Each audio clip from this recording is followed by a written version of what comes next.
తత్వములంటే అని ప్రశ్న వస్తుంది. ఆ తత్వములను గురించి తెలిపినటువంటివి అనేక మతములు మనకి లోకంలో కనిపిస్తున్నాయి. ఈ మతములను కొన్నిటిని, అన్ని మతములను పేర్కొనకపోయినా కొన్ని మతములను పేర్కొని మన సిద్ధాంతం ఏమిటో తెలుపుతారు అవతారికి. ఆ సిద్ధాంతమును దర్శించి తెలిపిన వారు నమ్మాళ్ళవార్లు అని. ఈ దర్శనములు ప్రధానంగా వైదిక దర్శనములు, అవైదిక దర్శనములు అని ఈ మతములను రెండు రకములుగా విభజించారు. వైదిక దర్శనములు అంటే వేదమును ప్రమాణముగా అంగీకరించిన దర్శనములు. వేదమును ప్రమాణముగా అంగీకరించని దర్శనములు అవి అవైదిక దర్శనములు అని విభజించారు. విభజిస్తే వీటిలో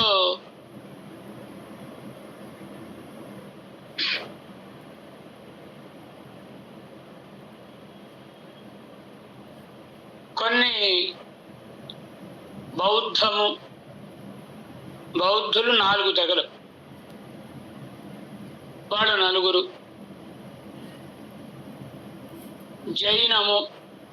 జైన మతం, చార్వాకము, లోకాయత మతం ఖండిస్తారు మనకి. ఈ 6 వేదమును ప్రమాణముగా అంగీకరించని మతములు కనుక ఇవన్నీ వేదవాక్యములైన మతములు, అవైదిక మతములు, అవైదిక దర్శనములు. వైదిక దర్శనములు అంటే పూర్వమీమాంస, ఉత్తరమీమాంస, వీరిరువురు వేదమును ప్రమాణముగా అంగీకరించినటువంటి వారే. సాంఖ్యులు, యోగులు, సాంఖ్యమతం, యోగమతం, గౌతముని న్యాయం, వైశేషికుని యొక్క వైశేషిక మతం, పాశుపతం, ఇవి వేదములను కొంతవరకు అంగీకరించినటువంటివి. సాంఖ్యం, యోగం, పశుపతి మతం, కుత్రచిత్ పాంచరాత్రం సర్వత్రైవ ప్రమాణం అంటారు. పాంచరాత్రం సర్వత్రైవ ప్రమాణం, పాంచరాత్రం అంతా ప్రమాణమే. ఇవన్నీ కుత్రచిత్ కొంచెం కొంచెం వేదవాక్యములను ఇంకా పెద్దలు ఉదాసీన మతములలోకి చేర్చేస్తారు వాటిని. సరే, అదంతా అక్కర్లేదు. అక్కడక్కడ ప్రమాణంగా అంగీకరించినటువంటి వాళ్ళు కనుక ఈ దర్శనములు 2 విభేదములుగా ఉన్నాయని చెప్పారు. అందులో ఇతరులు వాళ్ళు ఏమేమనుకుంటున్నారు అనే దానిని ఇక్కడ వర్ణిస్తున్నారు. ఇతర దర్శనంగళిల్, ఇతర మతముల యందు తత్వంగళై, తత్వములను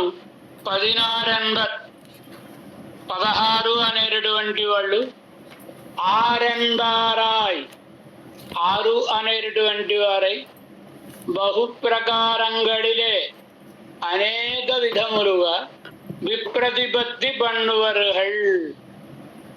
విప్రతిపత్తి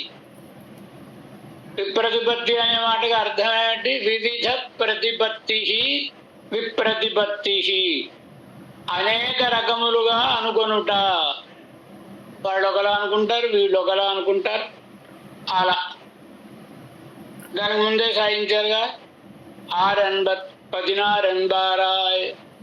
విషయం ఒకటే.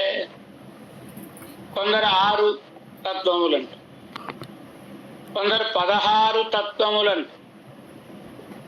నైయాయికులు 16 తత్వములంటారు, వైశేషికులు 6 తత్వములంటారు. ఆ తర్వాత మరో దాన్ని కూడా చేర్చుకున్నారు, 7 తత్వాలు అని.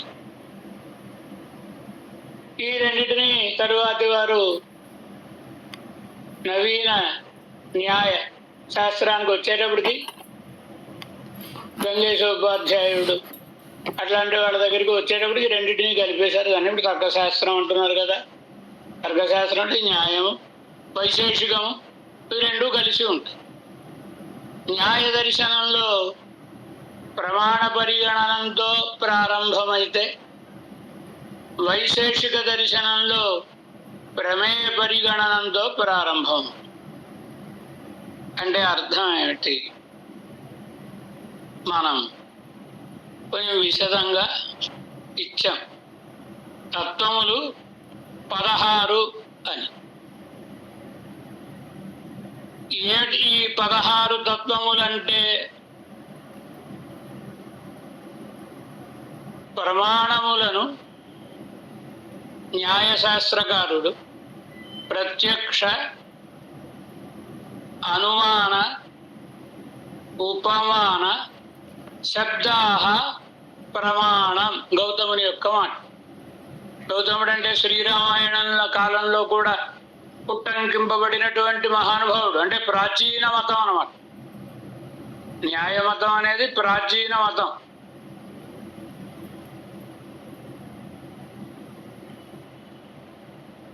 చమత్కారంగా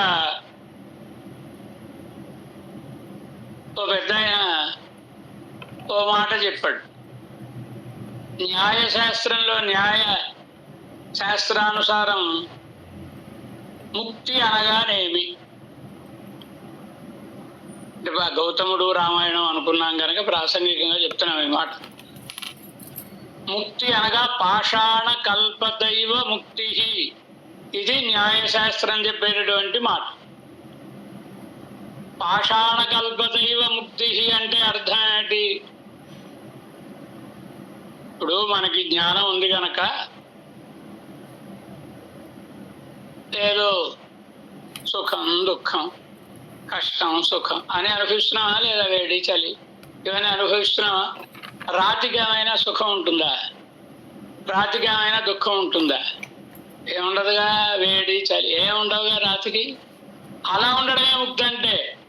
పాషాణ కల్పదైవ ముక్తి అని. అహల్యాదేవి భర్తనే దైవంగా కొలిచింది కనుక ఆవిడికి పాషాణ రూపం వచ్చిందంటే మరి ఆయన సిద్ధాంతం అది కదా. భర్త గారి సిద్ధాంతం పాషాణ కల్పదైవ ముక్తి కదా.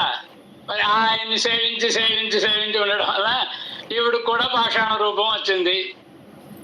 సిద్ధాంతం అది కాదు అని చెప్పడం పరమాత్మ ఉద్దేశం.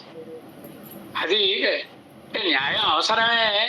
పాణాదం కాణాదం పాణినీయం చ సర్వశాస్త్రోపకారకం. కాణాదం పాణినీయం చ అంటే కలిపేశారు రెండింటిని. కణాదుడు అంటే వైశేషికుడు, న్యాయం వైశేషికం రెండు ఇంచుమించు ఒకటే కనుక. పాణినీయం వ్యాకరణ శాస్త్రం. ఇవి సర్వశాస్త్రోపకారకం. అన్ని శాస్త్రాలకి అవసరమే.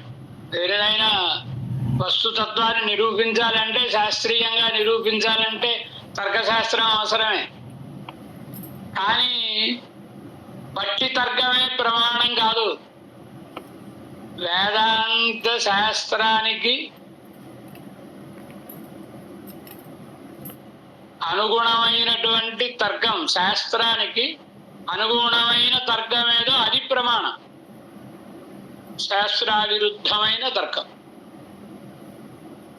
కనుక బ్రహ్మసూత్రములలోనే వ్యాస భగవానుడే తర్కం అనేటటువంటిది అప్రమాణం అన్న. తర్కం ఎందుకు అప్రమాణం అవుతుంది అంటే, ఇవాళ తెలివైన వాడు వచ్చి ఒక యుక్తిని చెప్పి సాధిస్తాడండి.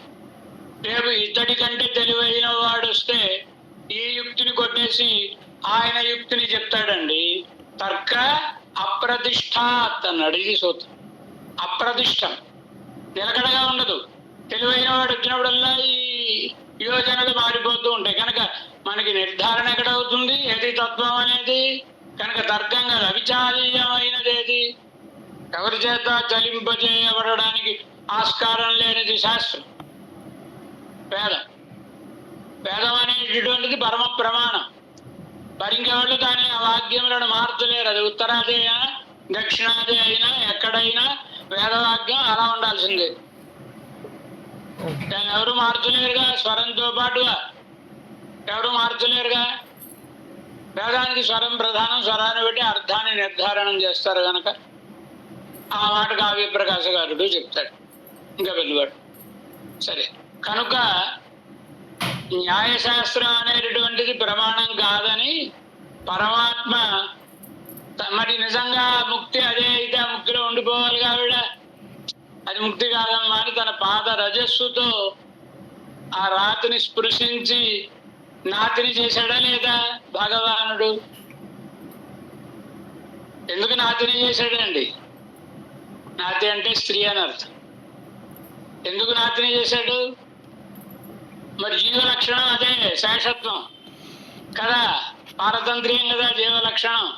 కనుక పరతంత్రుడైన జీవుడు పరమాత్మకి పరతంత్రుడై పరమాత్మ కైంకర్యం చేయడం ద్వారా ఆనందాన్ని పొందాలి కానీ ఇలా ఉండడం ముక్తి కాదు అని దాని నుంచి విడుదల ప్రసాదిస్తే ఇద్దరు కలిసి ఆయన సేవించారాలే, ఆయన సేవించారాలే కదా.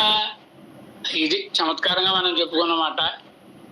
న్యాయ దర్శనంలో ప్రమాణ పరిగణనంతో గౌతముడు తన శాస్త్రాన్ని ప్రారంభించినప్పుడు ప్రమాణ పరిగణనంతో ప్రారంభించాడు.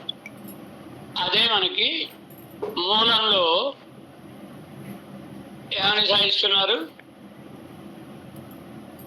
ఒక 16 ప్రమాణములను ఆయన అంగీకరించి ప్రమాణ,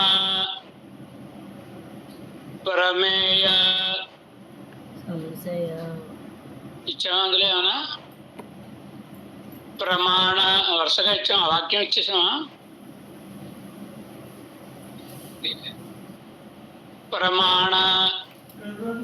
ప్రమాణం అనేటటువంటిది ఒకటి తత్వం.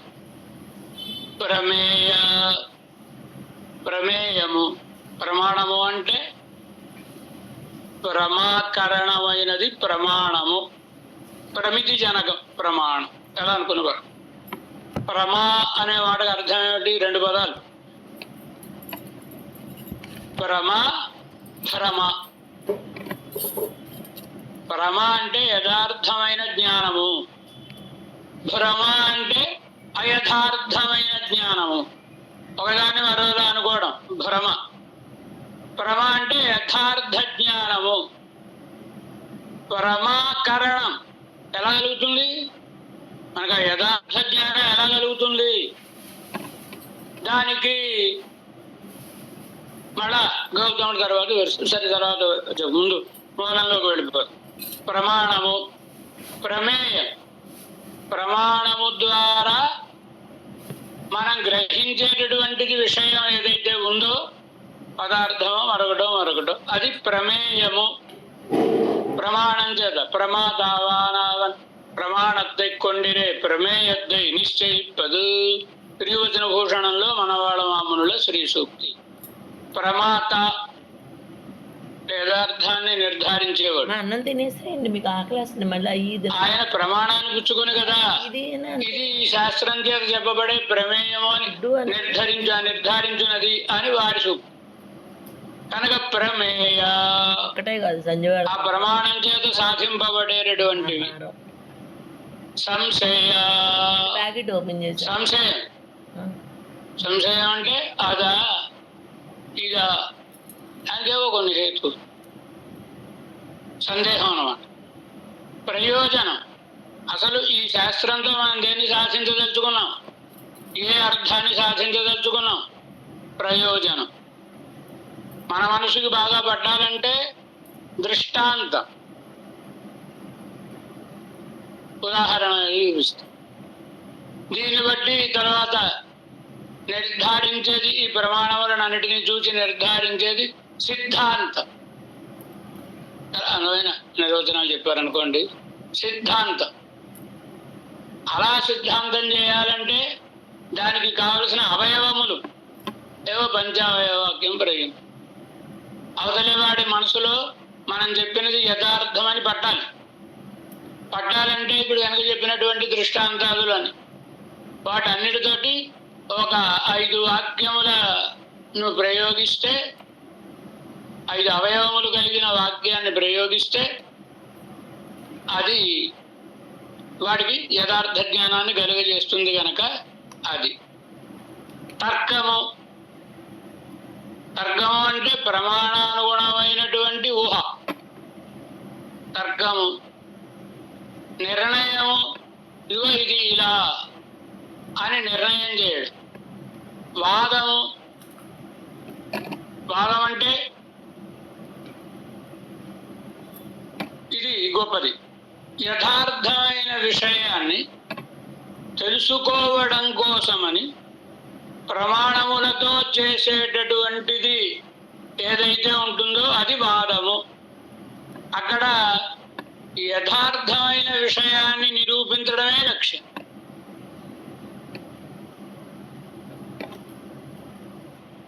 జల్పము. ఈ జల్పం అనే దానికి చల, జాతి, నిగ్రహ స్థానములు అనేవి సహకరిస్తాయి. అవతలి వాడు చెప్పిన దానిని తప్పని నిరూపించడం కోసమని మాట్లాడేటటువంటి మాటలు హేత్వాభాసలు. హేతువు కాదు, హేతువులా కనబడతాయి. మామూలుగా తృతీయ విభక్తి, పంచమీ విభక్తి. పంచమీ విభక్తి అర్థం ఏమిటి తెలుగులో చెప్పుకుంటే? వలన, కంటే, బట్టి పంచమీ విభక్తి అండి.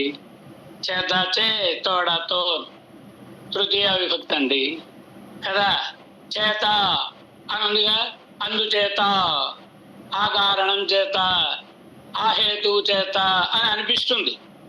కానీ తృతీయ విభక్తిని ప్రయోగించిన చోట్ల అన్నిటి అది హేతువు కాచాలి. అలాగే వలన అనేది కూడా అంతే. ఇవి ఆభాసములు. అలా ప్రయోగించిన యథార్థమైన హేతువుని చూపించకపోతే కొంచెం శాస్త్రంలో విషయం అనుకోండి. అది హేత్వాభాస. చలము. చలము అంటే అవతలి వాటిని మోసం చేయడం అండి. ఏమిటి మోసం చేయడం అంటే? ఆయన ఒక అభిప్రాయంతో ఏదో విషయాన్ని చెప్పాడు, మనం దానికి మరొక అభిప్రాయాన్ని తీసుకుని నువ్వు తప్పు చెప్పావు అని అనడం. జాతి. అవతలి వ్యక్తిలో ఆయన చెప్పిన విషయాన్ని మనం ఒప్పుకోవడమో ఖండించడమో చేయాలి. అలా చేయకుండా అదిగో నువ్వు వాక్యం సరిగా ప్రయోగించలేదు, మరొకటి నీకు అసలు మాట్లాడటమే రాదు, నువ్వేం వాదిస్తావు, ఇలా చెప్పి అవతలి వాడి పదప్రయోగంలోనే దోషం, వ్యాకరణ రీత్యా దోషం, ఇలా చెప్పడం. నిగ్రహ స్థానాన్ని ఏమన్నా మీరేం చెప్పండి, నాకు మాత్రం ఇదే అభిప్రాయం అంట.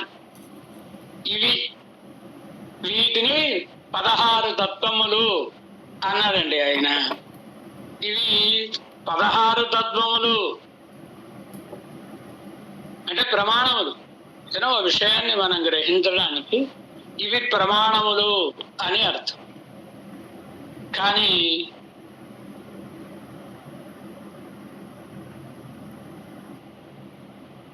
మళ్ళా ఒక్కొక్క దానిని చూస్తే తర్వాత మాట ఆరెందారాయి. 6 అనేవాళ్ళు వైశేషికులు.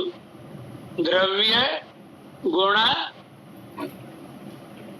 కర్మ, సామాన్య, విశేష, సమవాయములు, అభావములు అనేటటువంటి 6టిని అది ప్రమేయములు. ద్రవ్యం అంటే ప్రమాణముల చేత గ్రహింపబడేది. గుణములు రూపము, సంఖ్య, పరిణామ, పృథక్త్వ, సంయోగ, విభాగ, పరత్వ, అపరత్వ, గురుత్వ, ద్రవత్వ, స్నేహ, బుద్ధి, ఇలాంటివి 24 గుణా.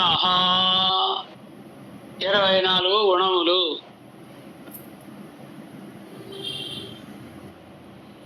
తర్వాత ఉత్క్షేపణ, అపక్షేపణ, ఆగుంచన, ప్రసారణ, నిగమనాన్ని, ఇవి పంచకర్మాణి. పైకి లేవడం, నేను కూర్చోవడం, చాపుకోవడం, ముడుచుకోవడం, ఇలాంటివన్నీ అండి. కదలడం, ఇవన్నీ కర్మలు. సామాన్యం, ప్రతి వస్తువులోనూ ఉండేటటువంటి లక్షణం సామాన్యం. వీళ్ళు ఇంకో కొత్తదాన్ని కనుక్కున్నారు, అదే సంయోగము. వాళ్ళు ఏమంటారు? సంయోగము అని. అభావము, విశేషము. విశేషం అనేది మిగతా దర్శనకర్తలు అంగీకరించినది, వీళ్ళే అంగీకరించినటువంటిది విశేషం.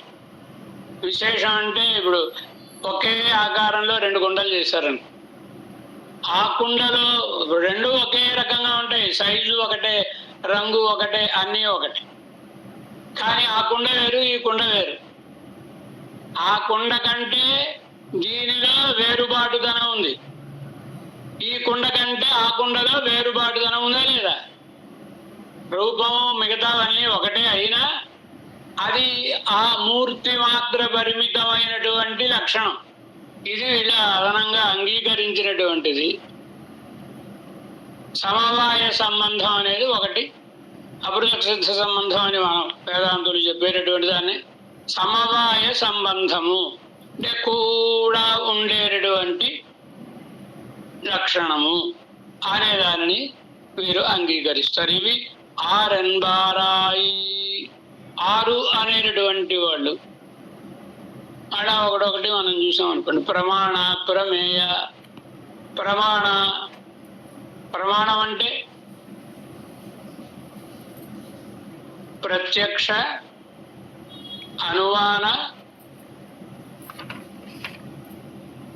ఉపమాన, ఆగమం.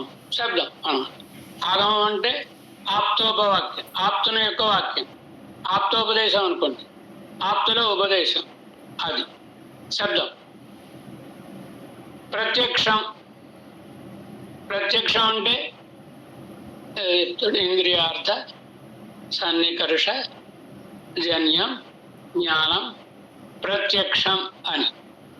ఇంద్రియార్థ సన్నికర్ష జ్ఞానం ఎలా ఉండాలి? అది తనకు తెలియాలి. ఇంకొకటి వచ్చి చెప్పాల్సిన, ఒరే ఈ గోడ తెల్లగా ఉందిరా అని ఇంకోటి చెప్పకూడదు. వీడి కన్నే, వీడి దృష్టే వెళ్ళి ఆ గోడ మీద పడి, గోడ మీద నుంచి వీడికి మళ్ళా తిరిగి వచ్చి, ఒరే నాయన ఈ గోడ తెల్లగా ఉందిరా అని చెప్పాలి. కన్నైతే. చర్మం అయితే స్పర్శ చేత వేడిమా చల్లదనమా ఇలాంటి మనం. ఈ ఇంద్రియము అర్థం అంటే విషయం. ఈ ఇంద్రియం అర్థంతో చేరి దానికి సంబంధించినటువంటి విషయాన్ని తనకే తెలియజెప్పాలి, అది భ్రమ లేకుండా తెలియజెప్పాలి. అలాంటి దానికి ప్రత్యక్షము అని పేరు. మరొకటి అనుమానము. ఈ ప్రమాణాలు ఎందుకు చెప్తున్నారంటే, దీన్నే ప్రమాణంగా స్వీకరించేవాడు కొందరు ఉన్నారు. ప్రత్యక్షం తప్ప మరో దాన్ని ఒప్పుకోని వాడు ఉన్నారు. తర్వాత మనకు భగవద్ విషయంలో అనుభూతంలోనే ఖండిస్తారు చార్వాకులు. ప్రత్యక్షమేకం చార్వాకాహ.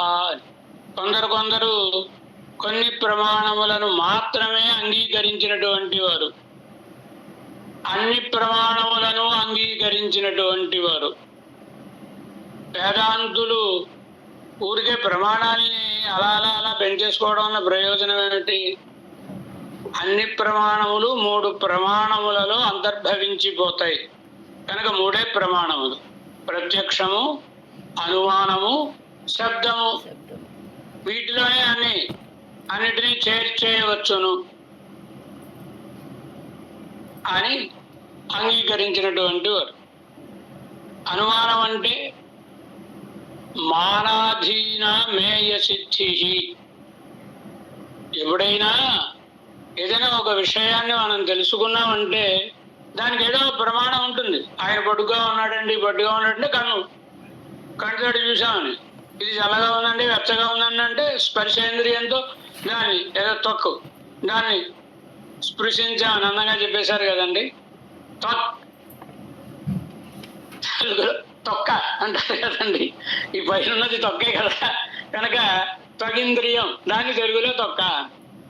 కనుక ఈ త్వగింద్రియంతో తెలుసుకునేటటువంటిది ఇది ఇంద్రియార్థ సన్నికర్షజన్యమైనటువంటి జ్ఞానమే కదా. ప్రత్యక్షము అవసరమే. తరువాత ఉపమానము, న్యాయవాదులు ఒప్పుకున్నటువంటిది న్యాయ దర్శనంలో ఉపమానము. ఉపమానం అంటే ఇది ఉండాలి. ఉపమానం ఎలాగా అంటే ఏదో పర్వతం వన్హిమాన్ ధూమవత్వాత్ అన్న. ఎలా చెప్తావురా నాయన దీనికి అంటే, ఉపమానం అంటే కనబడిన దానిని బట్టి కనబడని దానిని తెలుసుకునేటటువంటి దానికి ఉపమానము. ఎలాగా గో సదృశో గవయ అన్న. గో సదృశో గవయ అంటే అర్థం ఏంటి? మనం ఇప్పుడు చూడం, అరణ్యాల్లో ఉంటుంది గవయం అని ఒక మృగం, అచ్చుగోవులాగే ఉంటుంది. ఇప్పుడు గోవుని చూపించి ఇలాగే ఉంటుందిరా అరణ్యంలో గవయం అనే మృగం అని చెప్పారనుకోండి. ఈయన ఎప్పుడో అడవికి వెళ్ళాడు అనుకోండి, అక్కడ ఆ మృగాన్ని చూడగానే ఓహో ఇది గవయము, వాడు ఇంత మునుపు ఎప్పుడు గవయాన్ని చూడలేదు, ఇప్పుడే చూశాడు గవయాన్ని. మరి ఎలా నిర్ధారించావురా అంటే గో సదృశ అన్నారు కదండి, ఆవులా ఉంటుంది అన్నారు కదండి అని. అంచేత ఉపమానం వలన కూడా యథార్థ జ్ఞానాన్ని పొందడానికి ఇవన్నీ కూడా కావలసినటువంటివి కదా. అనుమానము అంటే దీనికి ఆన్వీక్షికి అని కూడా ఒక పేరుంది. ప్రత్యక్షమును అనుసరించి చూచునది తెలుపునది అని అర్థం. దీనికి ప్రత్యక్షం మూలం. కనబడిన దానిని బట్టి కనబడని దానిని తెలుసుకొనుట. అనుమానం అంటే, అనుమాన ప్రమాణం అంటే అదే. కనుక ఎలా ప్రత్యక్షాన్ని చూచి అనుమానం అనేటటువంటిది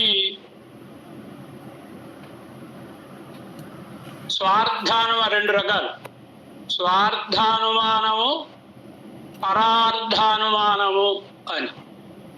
అంటే మనకి జ్ఞానం కలగాలండి. మనకు తెలిసింది ఇప్పుడు భారతం వెనకాతల పొక్క కనబడుతోంది, కొండ వెనకాతల అక్కడ నిప్పుందండి అన్నాడు. నిప్పుంది అనుకున్నాడు. ఎలా కనిపెట్టాడు ఈయన నిప్పుందని? వాళ్ళ ఇంట్లో తడికట్టెలతో వంట చేస్తే పొగొచ్చేది కనుక పొగొస్తుందంటే నిప్పుంది ఏమంటారు, మనవాడు నిప్పు లేదే పొగరాదండి అంటారు కదా. కనుక నిప్పుంది కనుక అక్కడ కూడా మనకు కనబడకపోయినా నిప్పు ఉండాలి, పొగ కనబడుతుంది కనుక. ఇది ఈయన అనుకుంటున్నాడు. ఈయన అనుకోవడం వరకు సరిపోతుంది. మరొకటికి చెప్పాలి. మరొకటికి చెప్పాలంటే అవయవ అన్నారు కదా ఇందాక. అదిగో ఆ అవయవములే ఈ అనుమానంలోకి వస్తాయి. ఆ అవయవం ఏమిటి? అవయవములు పంచావయవ వాక్యం ప్రయుక్తే, 5 అవయవములు గల వాక్యమును ప్రయోగించును. ఏమిటి 5 అవయవములు? ముందు పర్వతో వన్హిమాన్ ధూమవత్వాద్. పర్వతో వన్హిమాన్ ఇది ఒక వాక్యం.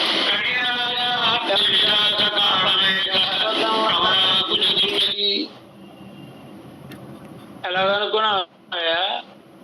హేతు ధూమవత్వాద్ పొగ కనబడుతోంది కనుక.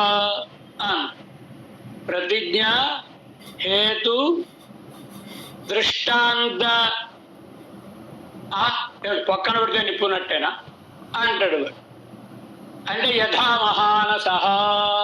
అవునరా, నేను రోజు మా వంటింట్లో చూస్తున్నాను పొగ ఎక్కువ వస్తుంది, ఆద్రేంధన సంయోగ ఏదో చెప్తారు. కొంచెం తడిగట్లు అనుకోండి, వంటింట్లో చూస్తూ ఉంటారు కదా మడపడిలో, కనుక పొగ వస్తూ ఉంటుంది కదండి. ఇది రోజు వీడు చూస్తున్నాడు కనుక వాడికి జ్ఞానం ఏమైంది, ఏం కలిగింది? ఓహో, ఎప్పుడు పొగొచ్చిందన్నా నిప్పు ముట్టించారని అర్థం, నిప్పు ఉంది అని. యథా మహానసః, కనుక తథేయం, ఉపనయం, తాను చూపించిన ఉపమానంతో దీనిని పొందించుడు, తన ప్రతిజ్ఞను పొందించుడు. తథాచేయం, వంటింట్లో లాగే ఇక్కడ కూడా పొగ వస్తోంది. తస్మాత్ తథా, ముగింపు. అందుచేత ఇంతే నేను చెప్పింది యథార్థం అని. దీనికి ప్రధానమైనటువంటిది ఈ అనుమానానికి వ్యాప్తి జ్ఞానం. ఇప్పుడు మనం చెప్పుకున్న వాటిలో పర్వతో వన్హిమాన్ ధూమవత్వాత్, ఎత్ర ఎత్ర ధూమః తత్ర తత్ర వన్హిః. ఎక్కడ ఎక్కడ పొగ కనబడితే అక్కడ అక్కడ నిప్పు ఉండును. దీన్ని ఏమంటారు?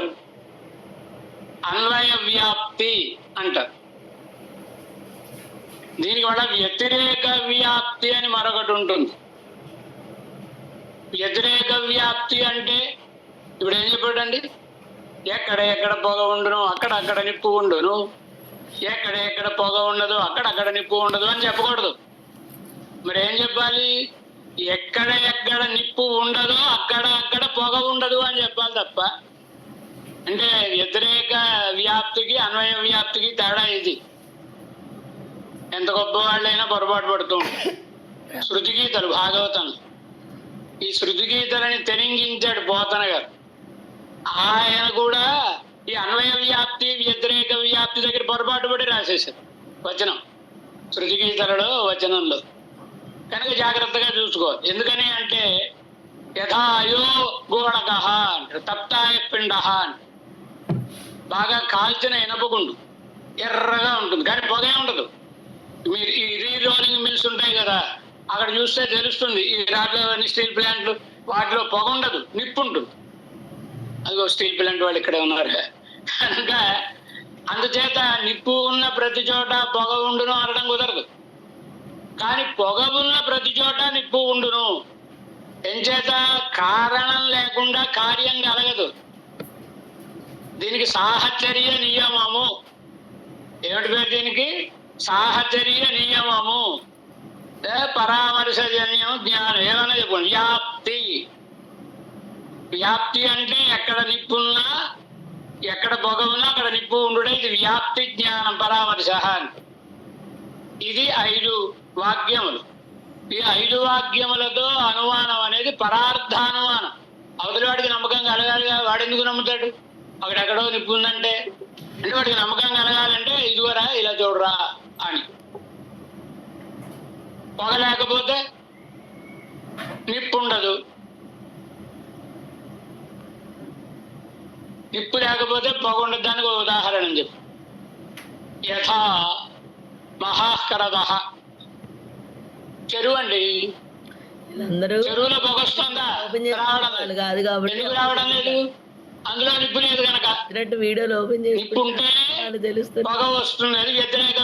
ఇది కూడా చెప్పాలా దృష్టాంతంలో? ఇవన్నీ సంక్షేపించి 3 వాక్యాల కింద మనకి శాస్త్రంలో చూస్తే శ్రీభాష్యాదులందు ఇన్ని 5 వాక్యాలను ప్రయోగించాల్సిన అవసరం లేదు.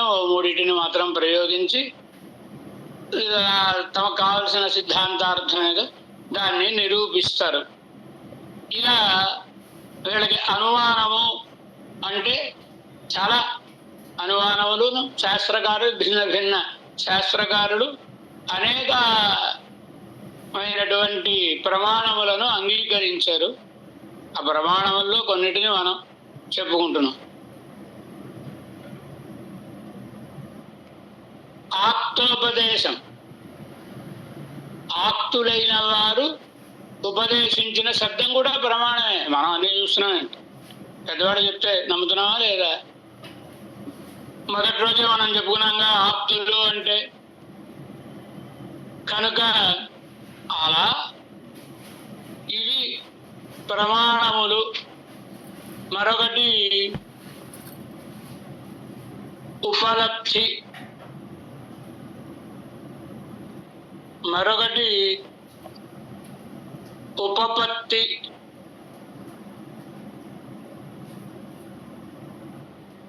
లోకంలో కొన్ని చోట్ల ఆ వీధిలో రాత్రి 12ంటికి వెళ్ళకొస్తుమా, ఆ చింత చెట్టు మీద దెయ్యం ఉంది అంటే మరి పల్లెటూళ్ళలో అంటే ఆ వీధిని ఎవరు వెళ్ళరు, ఆ సమయంలో ఆ వీధిని ఎవరు వెళ్ళరు.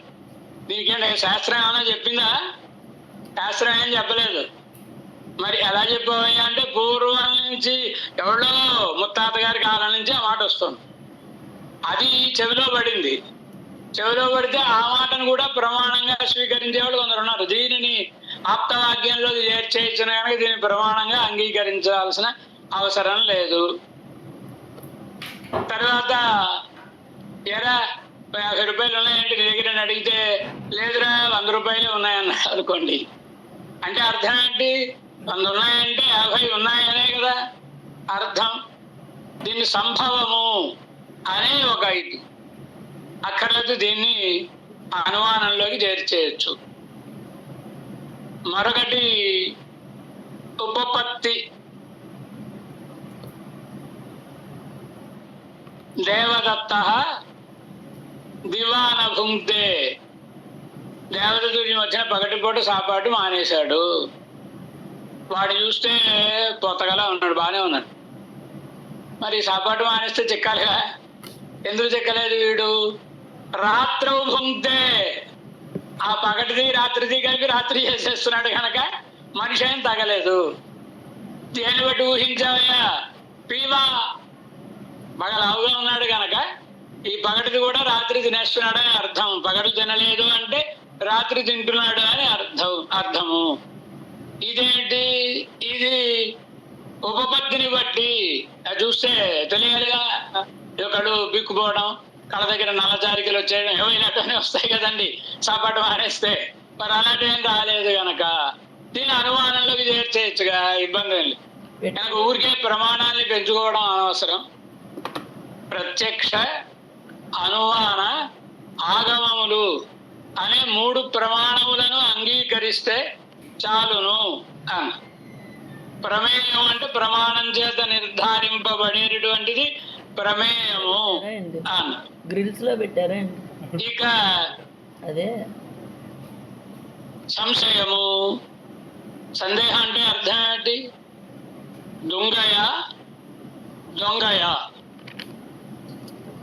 పుంస్త్వే తత్వేన దృష్టే న ఖలు ప్రాణిత స్థాణుతాది. తత్వముక్తాకల్పంలో దేశకులసు ఆవాబోద్వాపదస్యు కతి కతి కవిధి.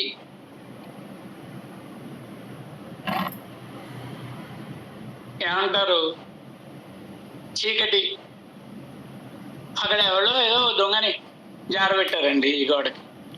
చీకట్లో వెళ్ళేవాడికి దొంగవాడా లేకపోతే అదేమన్నా దొంగ అని వీడికి భయం కనుక ఇది సంశయం. సంశయం అంటే ఏంటి?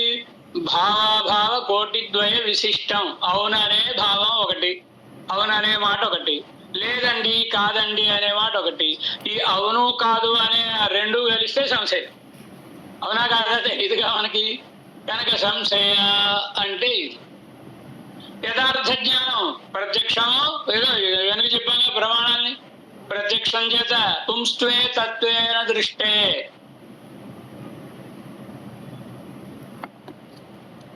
వేదాంత దేశకులు చాలా అద్భుతమైన వాక్య విన్యాసం. పుంస్త్వే తత్వేన దృష్టే నఖలు జనయిత ప్రాణిత స్థాణుతాది. అది దొంగ లేదా ప్రాణం ఉన్నవాడా అనేది పురుషుణ్ణి యథార్థంగా దర్శించాడు అనుకోండి. వాడు కదలడం ఏదో చేస్తాడుగా, ఎంతసేపు అలా ఉంటాడండి వాడు. వాడు కదలడం ఏదో చేసేటప్పటికి పుంస్త్వే తత్వేన దృష్టే, వాడు పురుషుడేనండి, అది దొంగ కాదు తెలిసిపోతుందిగా.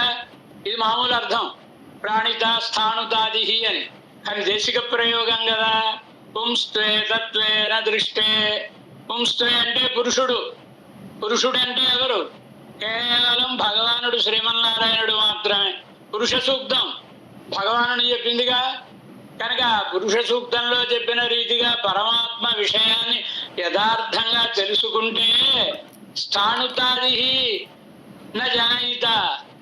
ఇంకా అది మా స్థాణుతాది, స్థాణుహు అనే పేరండి రుద్రుడికి.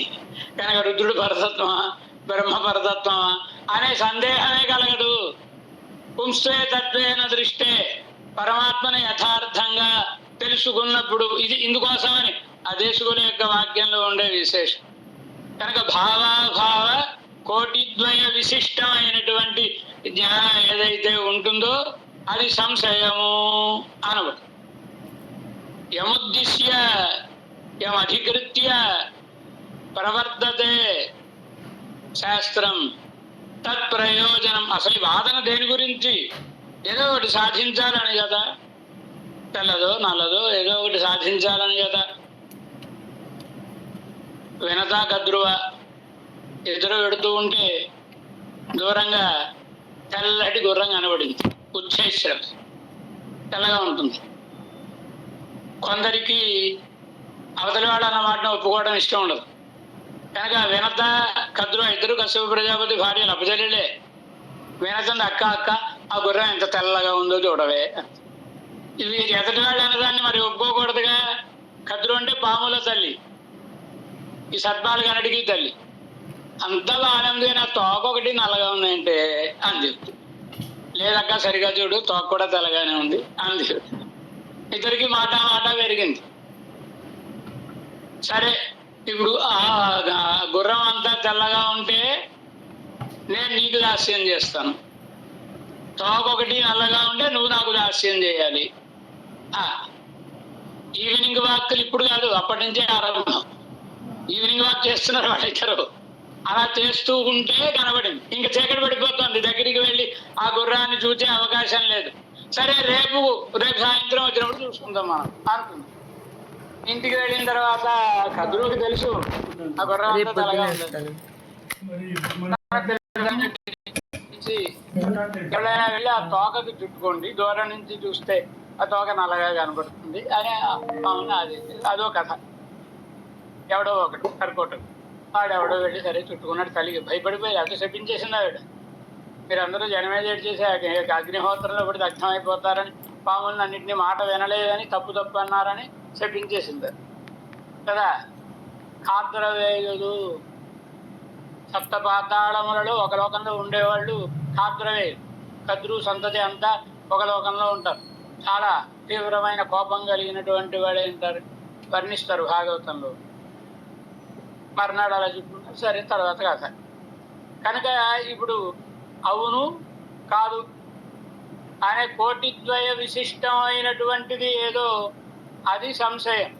ప్రయోజనం సిద్ధించింది కదా. ఆ రోజు అంతే. సాయంత్రం కొంచెం దగ్గరికి వెళ్ళారు. కొంచెం దగ్గరికి వెళితే ఆ గుర్రంతో నల్లగా కనబడింది, పాము చుట్టుకుంది కదా. అవునక్క నల్లగానే ఉంది, నేను పొరపడ్డానంది, ఇప్పుడు దాస్యం చేసి అది కథ కదా. కనుక అది ప్రయోజనం. దాన్ని సిద్ధింపచేయడానికే ఇవన్నీ సిద్ధింప చేసుకోవడానికి ఈ వాక్యాలు మరొకటి ప్రత్యక్షము ఈ ప్రమాణములు అన్నీ కూడా ప్రయోజనాన్ని సాధించడానికి కనుక ప్రయోజనము. దృష్టాంతము మనకి కనబడిన విషయం, మనకు బాగా తెలిసిన విషయం చెబితే అది కూడా ఇలాంటిదేనయ్యా అంటే నమ్ముతాం మనం. లౌకిక పరీక్షకానాం యస్మిన్ అర్థే బుద్ధి సామాన్యం వర్తతే ప్రవర్తతే. మనం బాగా రోజు చూస్తూ ఉంటాం కనుక దీన్ని ఉదాహరణగా చూపించి అవతలి దానిని సాధించడానికి ఉపయోగపడేటటువంటిది దృష్టాంతము. సిద్ధాంతము అవతలి వాదనలు యువతలి వాదనలు విని ఏది నిర్దుష్టంగా ఉందో దానిని తీర్మానిస్తే అది సిద్ధాంతము అవుతుంది. వాళ్ళు వీళ్ళు అందరూ అంగీకరించాల్సిన అవును నిజమే మా ఆలోచనే పొరపాటు అని అంగీకరించాల్సినదే. అలా అభ్యుపగమం అన్నారు దానిని. అవయవములు మనం చెప్పుకున్నాం కదా, ఈ 5 అవయవములు ఉండాలి అని. అలా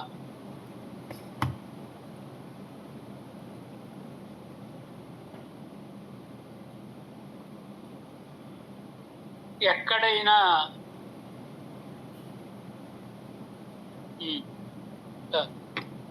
తర్వాత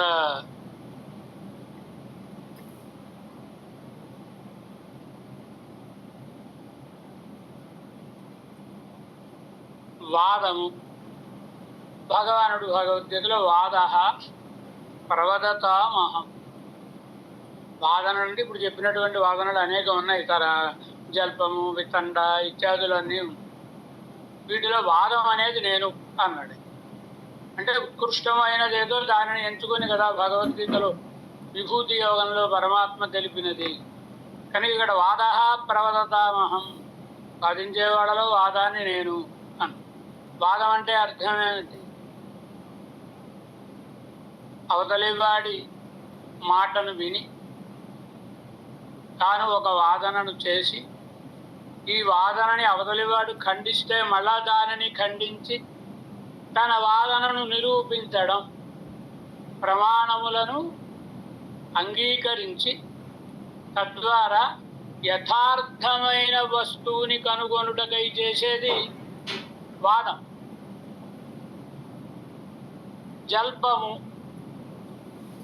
జల్పం అంటే అవతలివాడిని జయించాలి. దానికోసమని వెనుక చెప్పుకున్నాం కదా, జాతి, నిగ్రహ స్థానం, ఛలం, వీటన్నిటిని తీసుకుని అవతలి వాడిని వాదించడానికి. వాడికి జల్పం అంటే యథార్థ విషయం వాడికి అక్కర్లేదు. అవతలి వాడు చెప్పిన దాన్ని ఖండించి తాను చెప్పిన దాన్ని నిరూపించుకోవాలి. జయించడం లక్ష్యం తప్ప యథార్థమైన విషయాన్ని నిర్ధారించడం లక్ష్యం కాదు. వాదానికి లక్ష్యం యథార్థమైన విషయాన్ని కనుక్కోవడం. దీనికి యథార్థమైన విషయం అక్కర్లేదు. అవతలవాడు చెప్పిన దాన్ని కాదని తాను చెప్పిన దాన్ని నిలబెట్టుకుంటే చాలు. దానికి జల్పము. ఇంకా వితండవాదం మనం కూడా అంటూ ఉంటాం. ఏమిట్రా మరి అలా వితండంగా వాదిస్తున్నావు అని అంటాం కదా. ఏమిటి వితండ అంటే? స్వపక్ష రహిత పరపక్ష ఖండనం. అసలు నీ అభిప్రాయం ఏమిటో చెప్పరా? నాకే అభిప్రాయం లేదండి. మరి మీరు ఏం చెబితే అది కాదనడమే. కనుక వితండ అంటే అవతలి వాడు చెప్పిన దాన్ని ఖండించడమే తప్ప వీడికంటూ ఒక అభిప్రాయం ఉండి ఆ అభిప్రాయాన్ని నిర్ధారించుకోవడం చేయటం కాదు. దీన్ని వితండ అని అంటారు. హేత్వాభాసలు హేతువులా కనబడతాయి కానీ హేతువు కాదు. తెల్లవారుజామున శీతాకాలంలో వెళ్ళామనుకోండి, వెళితే పొగమంచు కనబడుతూ ఉంటుంది. మన కొండ మీద పొగమంచు కనబడుతూ ఉంటుంది. అక్కడ నిప్పు ఉంది. ఏం చేత పొగ ఉంది కనుక అంటే అది పొగ కాదుగా, చూడడానికి పొగలా కనబడుతుంది, హేతువులా కనబడుతుంది కానీ హేతువు కాదు. అది హేతు ఆభాసం అంటారు. ఇలాంటి హేత్వాభాసాలు కొన్ని ఉంటాయి. ఛలం అంటే అవతలి వాడిని మోసం చేయడం. పాపం ఆయన ఏదో అభిప్రాయంతో ఓ వాక్యం వాడాడు అనుకోండి, దానికి మనం మరొక అర్థాన్ని చెప్పి నువ్వు తప్పు చెప్పావని వాదించుకుంటున్నారండి ఇద్దరును.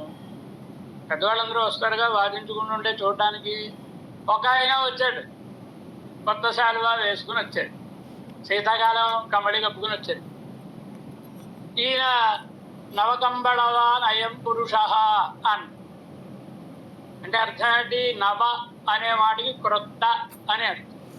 కొత్త శాలువా వేసుకొచ్చాడండో ఈయన అన్నాడు, నవకంబళవా నయం పురుష అనగానే అట్లాడు, ఆగు నీకు వాదించడం తెలీదు, నువ్వేం పనికొస్తావు, తప్పులు అబద్ధాలు ఆడుతున్నావు నువ్వు అన్నాడు. నేనెక్కడ అబద్ధం ఆడానయ్యా? ఆయన 9 కమ్మడీలు వేసుకున్నాడా? నవ అనే దానికి 9 అని అర్థం. ఆయన 9 శాలువాలు కప్పుకున్నాడా? ఒకటే శాలువా కప్పుకుంటే నువ్వు 9 శాలువాలు అన్నావు కనుక నువ్వు తప్పు చెప్పావు అని సంబంధం ఉందా దీనికి? పాపం ఈ నవ అనే శబ్దం ఈయన కరెక్ట్గానే వాడాడుగా. వ్యక్తి శబ్దాన్ని వాడినప్పుడు ఆ వ్యక్తిని బట్టి శబ్దార్థాన్ని మనం నిర్ధారించాలి. ఎందుకంటే ఆ శబ్దాన్ని దానికి మళ్ళా శాస్త్రంలో అనేక లక్షణాలు ఉన్నాయిగా. అర్థాత్, ప్రకరణాత్, ఔచిత్యాత్, స్థానభేదత, శబ్దార్థా. శబ్దార్థములు ఎలా నిర్ధారింపబడతాయి అంటే అర్థాత్, ఒకటి నిఘంటు అర్థం చెప్పాలి, లేకపోతే తప్పు. యాదవ ప్రకాశుడు ఒక అర్థం చెప్పాడు శృతివాక్యానికి. కప్యాసం పుండరీకమేమో మక్షిణి అన్న చోట మూడో అర్థాన్ని ఆయన చెప్పినప్పుడు కప్యాసం ఈషత్ వికసితం, కొంచెం వికసించిన కమలం లాంటి కన్నులు గలవాడు పరమాత్మ అని. బాగుంది. కొంచెం వికసించిన కమలం లాంటి కన్నులు గలవాడంటే అన్నగానే ఉంది, అర్థం ఒప్పుకోవడానికి ఇబ్బంది లేదు. కానీ నిఘంటువులో ఎక్కడ కప్యాసం అనే దానికి ఈషత్ వికసితం అనే అర్థమే లేదు. ఎలా కుదురుతుంది? కుదరదుగా. అందుచేత ఎప్పుడైనా అర్థాత్ అసలు శబ్దానికి అర్థం తిరుగుతుందా లేదా చూడాలి. ప్రకరణాత్ ప్రకరణాన్ని బట్టి శబ్దానికి పూర్వకాలంలో సంస్కృత భాష దేశమంతా నడయాడేది. స్వామిగారు కూడా ఉన్నట్టుంది. అలాంటి సమయంలో మళ్ళీ రుద్దుకుంటున్నారు. సరే, ఇంకా నవకంబళవానయం పురుష. Sugar control. శబ్దానికి అర్థం ఏంటో ప్రకరణాన్ని బట్టి అర్థాన్ని చెప్పుకోవాలి తప్ప మరొక రకంగా అర్థం చెప్పుకోకూడదు కదా. దీనికి ఛలము అని పేరు. ఇంకా జాతి,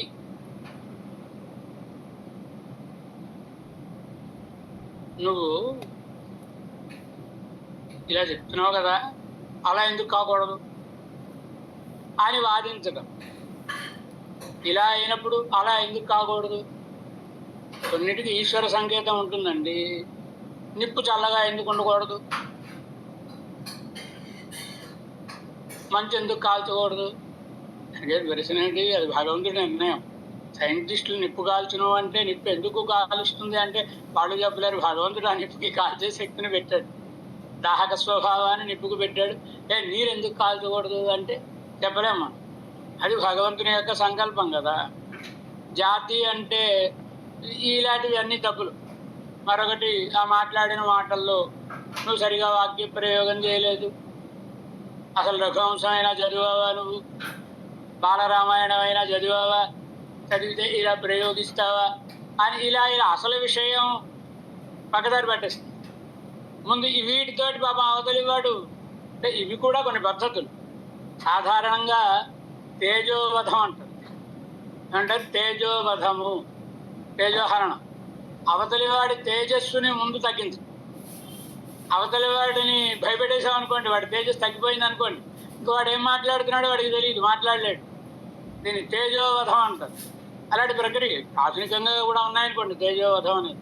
ఒకడు పెరుగుతున్నాడు అనగానే వాడి గురించి యూట్యూబ్లో వాటిల్లో తయారుగా రాసేస్తూ ఉంటారు కదండి. ఇదే తేజోవధం అంటే ఏంటి? మొట్టమొదటనే అవతలి వాడిని మాట్లాడుకుంటుంది. పెద్దవాడైనా అంతే, పినవాడైనా అంతే. ఇదే ఇక్కడ లేని విషయం కాదు. వేదాంత దేశం, వేదాంత దేశంతో వాదించడానికి ఆయన పేరు ప్రతిష్టలు విని ఒక ఆయన వచ్చేట్టు వాదించడానికి. ఓ సభ తీర్చారు. వేదాంత దేశకులకి సభలకు వెళ్ళి వాదించడం ఇష్టం ఉండదు. సభాభుజంగి అంటారే. సభను చూస్తే పావుని చూసినట్టుగా భయపడతారు. ఎందుకోసం? ఆ సభకు వెళ్ళిన తర్వాత వాడిని ఖండించాలి. వాడేదో చదువుకున్నవాడు, బ్రాహ్మణుడే, ఏదో వాడికి వైదికమైన ఆచరణ ఉంటుంది. శాస్త్రం చదువుకున్నట్టు ఖండించడానికి వచ్చాడు. ఇప్పుడు వాదించి ఖండించినప్పుడు శాస్త్రం ఏం చెప్తుంది? విప్రం హుంకృత్య, బ్రాహ్మణుల్ని నువ్వు తప్పు చెప్పు ఆయన హుంకరించి మాట్లాడితే శ్మశానే జాయతే గృధ్ర వృక్ష కంక గృధ్రాది సేవిత. శ్మశానంలో గద్దలు అవి వాలే చెట్టై పుడతాడు అని శాస్త్రం. కానీ ఇప్పుడు వాదించి అవతలి వాడిని ఖండించడం అంటే ఏదేదో అపచారం చేసినట్టే అవుతుంది కదా. కనుక మీరు వాదం జోలికి పోరు. పాండిత్యం లేక వాదం జోలికి పోని వాడు కొందరు ఉంటారు. వీరి పాండిత్యం అసదృశమైన పాండిత్యం ఉంది. వేదానికి భాష్యం రాసిన విద్యారణ్యుడు ఈయనతో పాటు చదువుకున్నవాడు. ఆయన అద్వైత సంప్రదాయానికి చెందినవాడు. అక్షోభ్యముని అని మరొక పండితుడు ద్వైత సంప్రదాయానికి చెందినవాడు. వాళ్ళిద్దరికీ ఒకసారి వాదన కలిగి, ద్వైతమా అద్వైతమా, ఏది తత్వం అని. మరి మధ్యస్థులై ఒకటి జడ్జి గారు ఉండాలిగా, ఉండి ఎవరిది తప్పో ఒప్పో చెప్పాలి కదా. చెప్పాలంటే వీరిద్దరి కంటే పండితుడు ఉండాలి. కనుక వేదాంత దేశకుల్ని అక్కడ కూర్చోబెట్టి అయ్యా మీరు చెప్పండి ఎవరిది యథార్థము అని. సరే ఇరువురి వాదనలు అయ్యాయి. అయిన తర్వాత అంటే ఆ తర్వాత అర్వాచీన కాలంలో కూడా మనకి ఈ ఉత్తరాదిని కరపాత్ర స్వామి అని ఉండేవారు. అద్వైత సంప్రదాయం మహావిద్వాంసులు కరపాత్ర స్వామి. వారి శ్లోకాలని రఘునాథాచార్య స్వామి వారు కూడా పుట్టంకిస్తూ ఉండేవారు. ఇలా అన్నాడు కరపాత్ర స్వామి అని. చాలా గొప్ప విద్వాంసులు అద్వైత. ఒక మారు విశిష్టాద్వైతులకు అద్వైతులకు వాదం జరిగితే తర్వాత కాదు కరపాత్ర స్వామిని మధ్యస్థుడుగా ఉంచారు. ఉంచితే ఆయన వైష్ణవులదే ఒప్పు అని తీర్మానించి వాళ్ళందరూ మరి అద్వైత సంప్రదాయస్తులు ఏమంటే మీరు మా సంప్రదాయస్తులై ఉండి వైష్ణవులదే ఒప్పు అని ఎలా నిర్ధారిస్తారని అంటే సంప్రదాయమేనయా వాదంలో వాళ్ళు ప్రమాణాలను చూపించారు, మీరు చూపించలేకపోయారు. కనుక ఇక్కడ ప్రమాణములను బట్టి అర్థ నిరూపణం చేయాలి కానీ ప్రమాణైరర్థ నిరూపణం న్యాయ. న్యాయం అంటే ఒక అర్థాన్ని ఏం చెప్పారు? ప్రమాణైరర్థ నిరూపణం. ప్రమాణములను చూచి ఆ ప్రమాణములను బట్టి అర్థాన్ని నిర్ధారించడమే కదా. కనుక వాళ్ళు ప్రమాణములను చూపించారు, మీరు చూపించలేకపోయారు అని. అలా వేదాంత దేశకుల సమయంలో తీర్మానం చెప్పాలండి. మనం మాట్లాడితే మామూలు మాట మాట్లాడేస్తామండి. వాడు కవి తార్కిక కేసరి కదా వారు. కనుక ఏం చెప్పినా కవిత్వ పద్ధతిలో చెప్పడం అలవాటు. కనుక అసీనా తత్వం అసీనా పరజీవ ప్రభేదిన విద్యారణ్య మహారణ్యం అక్షోభ్యో మునిరచ్చినత్. ఇది తీర్మానం. ఎంత అందంగా చెప్పారండి. ఏమిటి? తత్వమసి వాక్య విచారం దగ్గర ఆయన్ని ఓడించేశారు ఈయన అక్షోభ్యముని విద్యారణ్యుని. ఇది చెప్పాల్సిన మాట. కానీ ఏం చెప్తున్నారు? అసీనా తత్వమసి అనేటటువంటి ఖడ్గంతో విద్యారణ్యుడనే మహారణ్యాన్ని అక్షోభ్యముని ఛేదించెను అని, అంటే జయించెను అని. ఇది వేదాంత దేశకుల ప్రవడం. కనుక వారికి పాదం అంటే భయపడి కాదు, చేతకాక అనవసరంగా ఎవరో ఒకడని మనం ఎందుకు అక్కడ వెళ్ళిన తర్వాత మరి అవతల వాళ్ళని తప్పు పట్టాలిగా అని వెళ్ళారు ఈయన వాదనకి. వెళితే ఆ కూర్చుని ఆయన దేశకులు వస్తారని చూస్తుంటే ఆయన సామాన్యంగా మనలాగా కుండలాలు కంకణాలు ఏముండవు, శాలువాలు మామూలుగా వెళ్ళిపోయారు వేదాంత దేశకులు. ఆయన పెద్ద ఏదో జైంట్ పర్సనాలిటీ అంటారు, అలా కాదు, సామాన్యంగా ఉండేవారు, కొద్దిగా మామూలుగానే. ఆయన్ని చూసేట్టు ఈయన వేదాంత దేశకులు అంటే వాడు ఏదో ఊహించుకున్నాడు. ఆయన ప్రతిష్ఠను బట్టి ఇంత ఉంటారు ఏమో అనుకుని ఊహించుకున్నాడండి వాడు. చూస్తే ఈయన మామూలుగా చిన్నగా సామాన్యంగా కనబడ్డారు. శాలువా లేదు, కుండలాలు లేవు, కంకణాలు లేవు, ఏం లేవు, మామూలుగా వచ్చారు సభకి. కనుక వాడు చూచి ఆకారో హ్రస్వ కీర్తిస్తూ మహతి.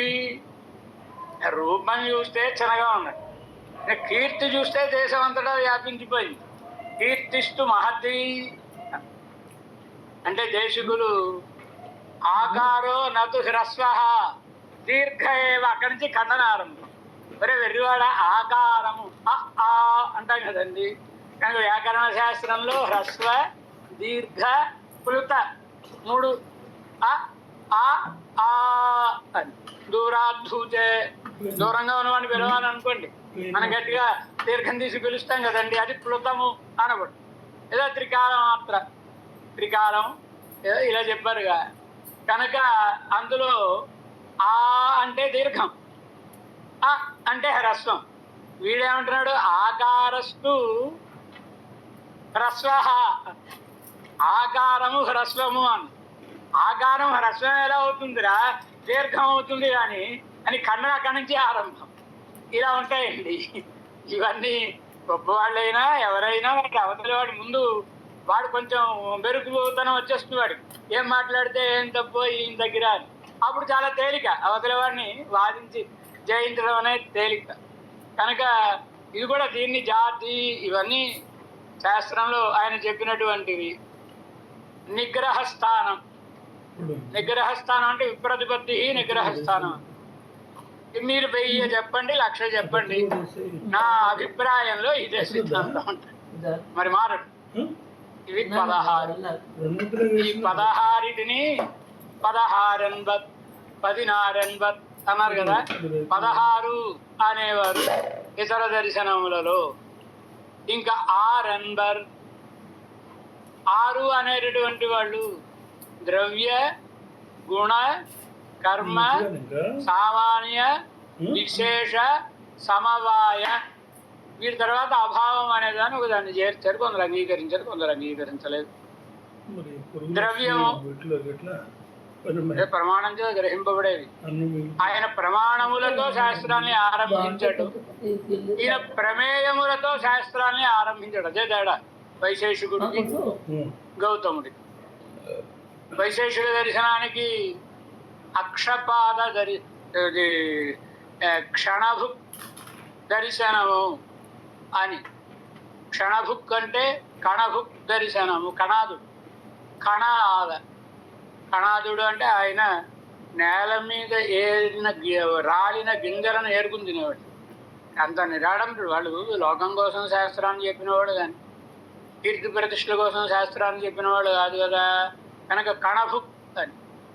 గౌతముడికి అక్షపాదుడు అంటే పాదంలో కనుగలవాడు కనుక అక్షపాద దర్శనం, దానికి కాణాదము, దీనికి పేరు కణాదుడు అనే మహర్షి రచించినది. ఈయన విశేషమనే పదార్థమును అంగీకరించినటువంటి వాడు గనక వైశేషికుడు అని మరి ఒక పేరు. వైశేషిక దర్శనం. వాళ్ళు ద్రవ్యము, ద్రవ్యములు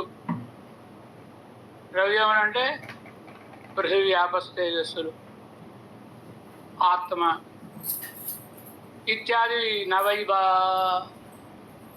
పృథివీ తేజో వాయురాకాశ ఆది భూతములతో పాటుగా ద్రవ్యాన్ని నవైవ 9 ద్రవ్యములు, 24 గుణములు, సామాన్యము, విశేషము, సమవాయము, సమవాయ సంబంధం అని ఒక సంబంధం. అంటే విడదీయరాని సంబంధము అని. వీటిని అంగీకరించి వీటి నుంచి చెప్పినవాడు. ఇక ఇంతవరకు 80 అన్న తర్వాత ఈ దర్శనములన్నీ మనకి ఉపయోగపడే దర్శనములేనా,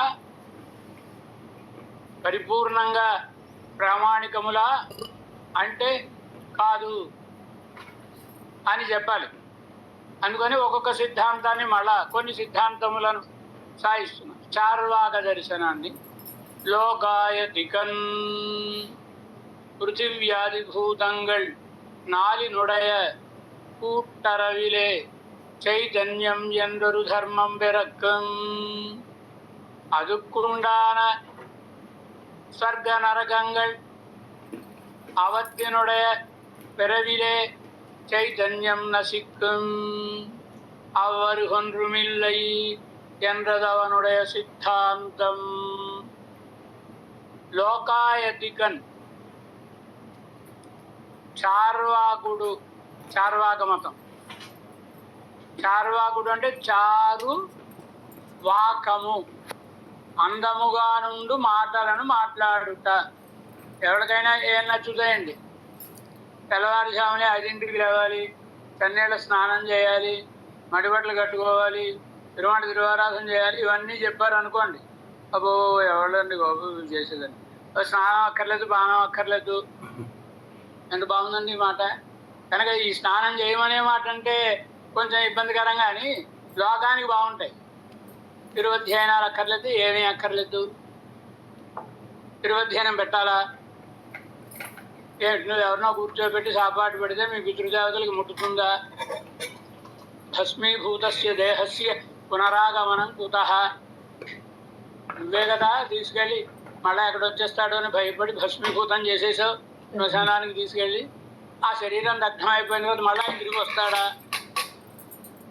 కనుక నువ్వు ఎవరికో సాపాటు పెట్టి మా నాన్నగారికి అందింది అంటే మీ నాన్నగారు వచ్చి చెప్పాడా నీకు? అందిందని లేదు కదా, ఆయన ఎప్పుడో వెళ్ళిపోయాడు. అయినా ఒకటికి సాపాటు పెడితే ఇంకోళ్ళ కడుపు నిండడం ఏంటి? ఇవన్నీ డబ్బులు దండగ బంధు.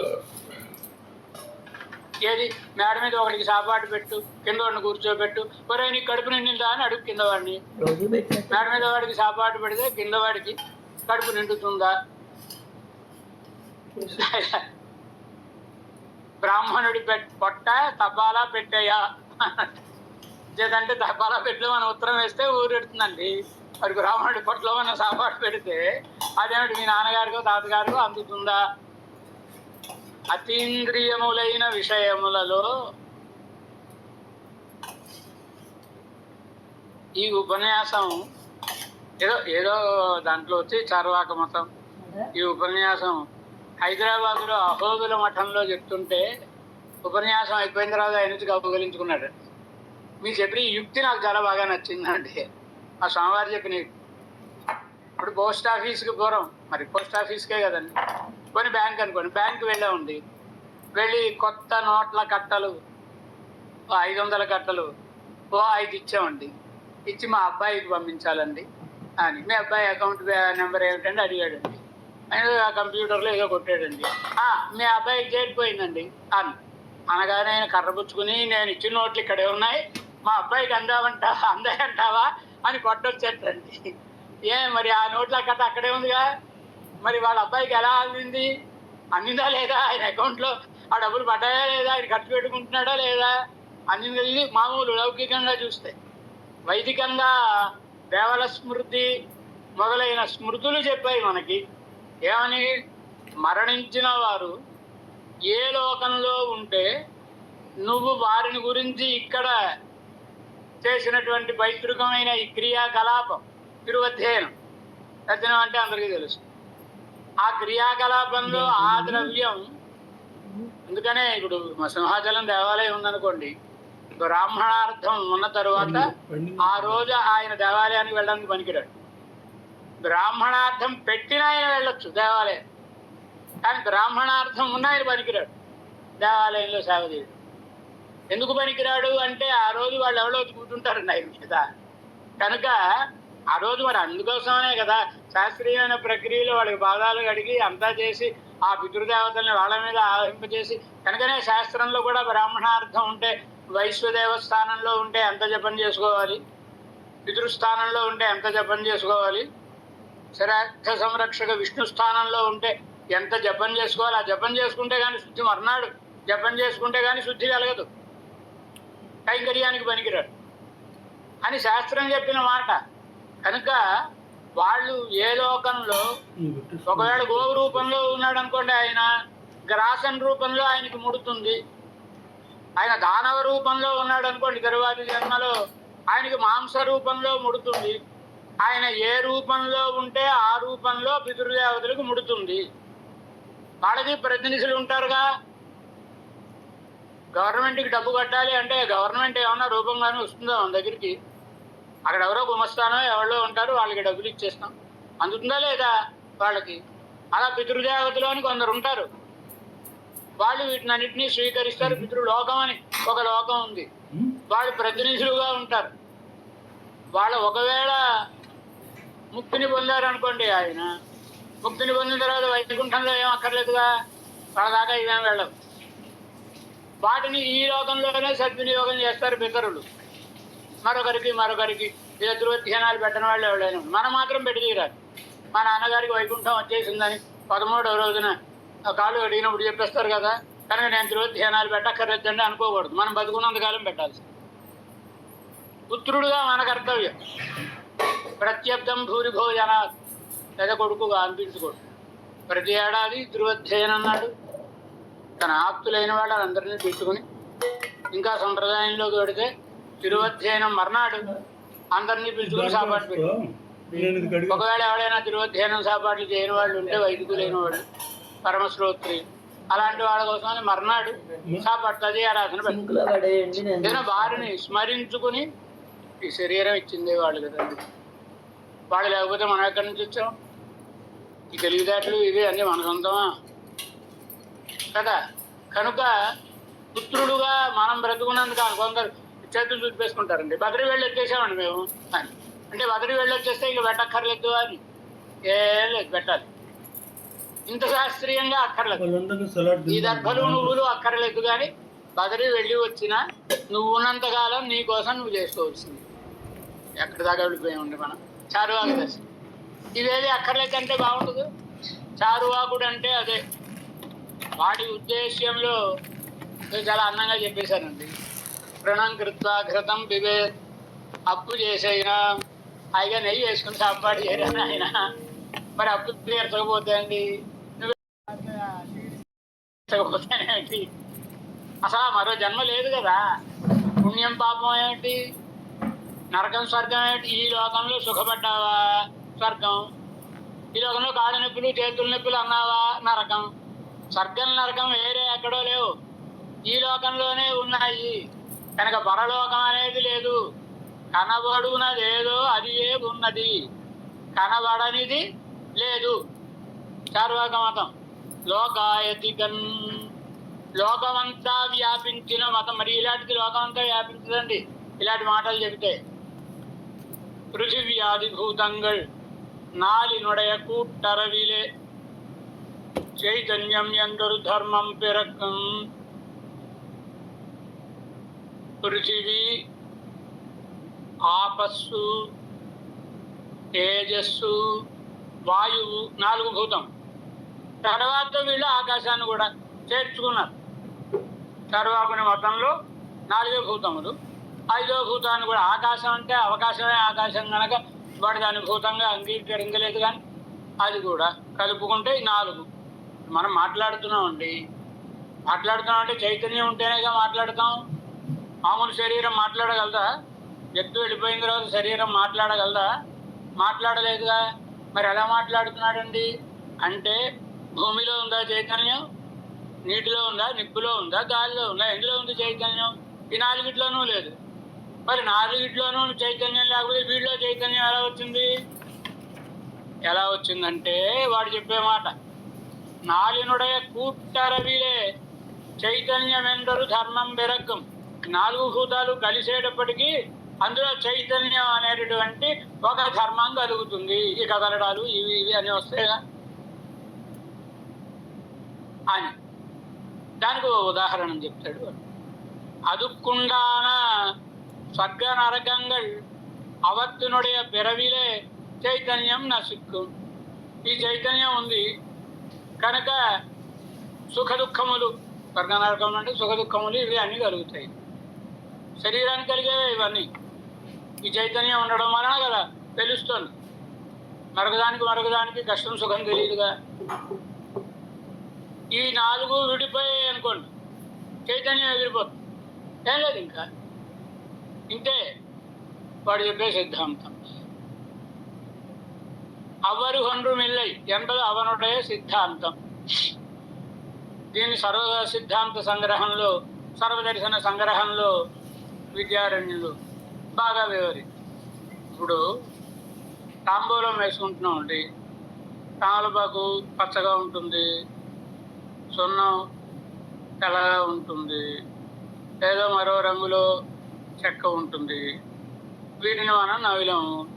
అది ఎర్రగా పడుకుంటే ఎర్రగా పడుతుంది. ఈ ఎరుపుదనం ఎక్కడి నుంచి వచ్చింది?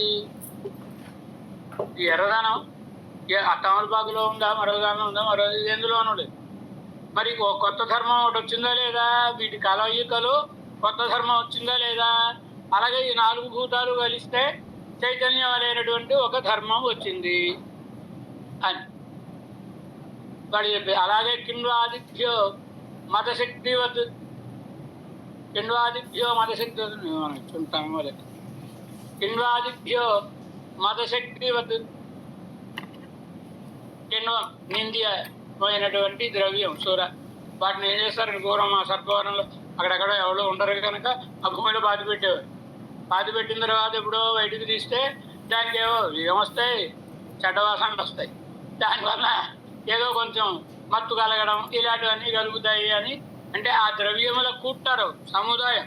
వాటిని ద్రవ్యాన్ని కలిపితే ఒకదానితో ఒకదాన్ని కలిపితే అందువలన ఒక మతశక్తివత్, మతం అనేటటువంటి శక్తి కలుగుతుంది. అలాగే 4 భూతముల కలయిక వలన చైతన్యము కలుగుతుంది. 4 భూతములు ఎప్పుడు విడిపోతే అప్పుడు ఈ చైతన్యము ఉండదు. ఇంతే తప్ప ఇంకా మరి ఇంకేం లేవు. ఎవరినో చెప్తారేంటండి? శిక్షిణ చిత్రయేత్కోవా, నెమలి ఎంత అందంగా కనబడింది చెప్పండి. నెమలిని ఎవళ్ళు అలా చిత్రించారండి? దాని మీద రంగులన్నీ ఎవడన్నా వేశారా?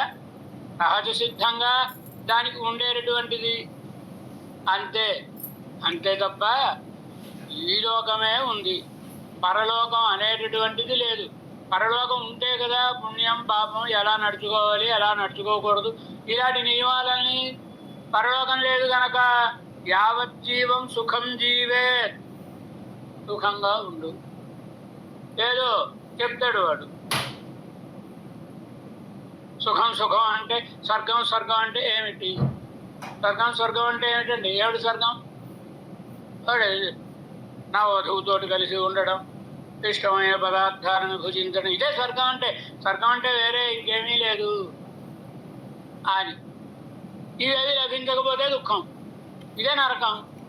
నరకం అంటే మరొకటేమీ లేదు. కనుక అనవసరంగా ఆలోచించి పరలోకం అని మీ దగ్గర ఉన్న ధనాన్ని పాడి చేసుకోకండి. అవతల శత్రువు రావడము, కత్తితో కొట్టడము, ఇవన్నీ నరకానుభవో వైరి శస్త్ర వ్యాధి అది ఉపద్రవ. వ్యాధులు రావడము, శత్రువులు కొట్టడము, లేదా కత్తి దెబ్బలు తగలడము, ఇదే నరకం అంటే. స్వర్గం అంటే అది. మరణం ప్రాణసంజ్ఞ వాయు నివర్తన. 4 భూతముల గుడ్డలు ఉన్నాం కదండి, అందులో వాయువు ఉందిగా, దానికి ఏదో ప్రాణం అని పేరు పెట్టారు కదండి. ఆ వాయువు వెళ్ళిపోతే అదే మరణం. వాయువు ఉంటే ఊపిరి పీలిస్తే ఉంటాం. అంచేత ఇంకా నా ఆయాసం కర్తు అర్హతి. ఇది అనవసరంగా శ్రమపడ్డం. ఈ పెరుమాళల గురించి, ఆరాధనల గురించి, యజ్ఞాలు యాగాలు, ఈ శ్రమలన్నీ ఎందుకండి? సుఖంగా ఉన్నంతకాలం ఇష్టమైనవి భుజించడం, అనుభవించడం, ఇదే అని వాళ్ళ యొక్క వాదన. కొందరు అదే మనం చెప్పుకున్న మాటలే వచ్చాయి. మత శక్తివత్. ఇంతవరకు లోకాయత మతం. వాటి తర్వాత విచిత్రమైన మతం జైన మతం, జైన దర్శనం. జైన దర్శనాన్ని గురించి రేపు చెప్పు.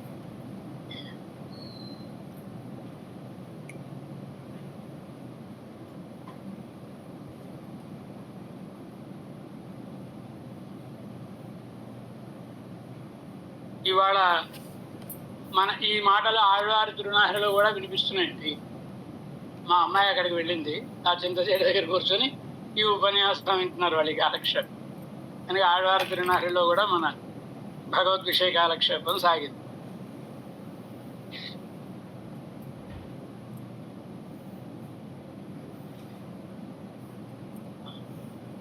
దేవేశం కోరనాథం నతి ఆత్మనాథం రమేశం